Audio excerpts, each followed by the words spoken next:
Hello guys, ഞാൻ എനിക്ക് വെച്ചൊരു ഗെറ്റ് ആയിട്ടാണ്. കൂടാതെ എൻ്റെ സ്കൂളിലത്തെ ഫാൻ ഷോയും കൂടിയാണ്.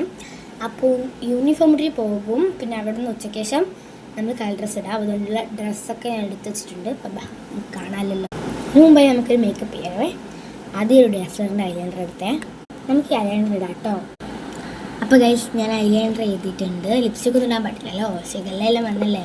അപ്പോൾ നമുക്ക് അതിനകത്ത് ലിപ് ബാം ഇടാം കേട്ടോ. ഇപ്പോൾ ലിപ് ബാം ഇട്ടിട്ടുണ്ട്. നമുക്ക് മുടിയൊന്ന് വരാവേ. അപ്പോൾ ഇത് ഞാൻ മുടിയൊക്കെ വാങ്ങിയിട്ടുണ്ട്. ഇത് ഉണങ്ങിയാലാണ് ഭംഗി ഉണ്ടാവും. ഇപ്പോൾ എന്തോ പോലെ ഉണ്ട് ഗൈസ്. ഇനി എൻ്റെ ഡ്രസ്സൊക്കെ കാണിച്ചു തരാവേ. ഗൈസ്, ഞാൻ തന്നെ ഇതാ ഈ കേട്ടോ എൻ്റെ ഡ്രസ്സൊക്കെ ഞാൻ എടുത്ത് അപ്പോൾ ഞാൻ കാണിച്ചു തരാം. ഞാൻ റൊണാൾഡോ ഫാൻ ആയതുകൊണ്ട് റൊണാൾഡോൻ്റെ ജേഴ്സിയാണ്. റൊണാൾഡോ എന്നൊക്കെ ഉണ്ട്, നല്ല ഓവർ സൈസ് ആയിട്ടുള്ള റൊണാൾഡോ ജേഴ്സി ഉണ്ട്. പിന്നെ എൻ്റെ പാൻറ് കാണിച്ചു. പിന്നെ അത് ഈ ഒരു പാൻറ്റാണ്, നല്ല സൈസുള്ള പാൻറ്റാണ്. ഈ ഒരു പാൻറ്റും ഈ ഒരു ജേഴ്സിയാണ് ഞാൻ ഇടുന്നത് കേട്ടോ. ഇതാ ഗൈസ്, ഇതിലിട്ട് വെച്ചിട്ടുണ്ട് കേട്ടോ. അപ്പം അതവിടെ ഇട്ടിട്ട് അപ്പോൾ ഇത്രയൊക്കെയല്ലോ ഇന്നത്തെ വീഡിയോ. Okay, bye bye.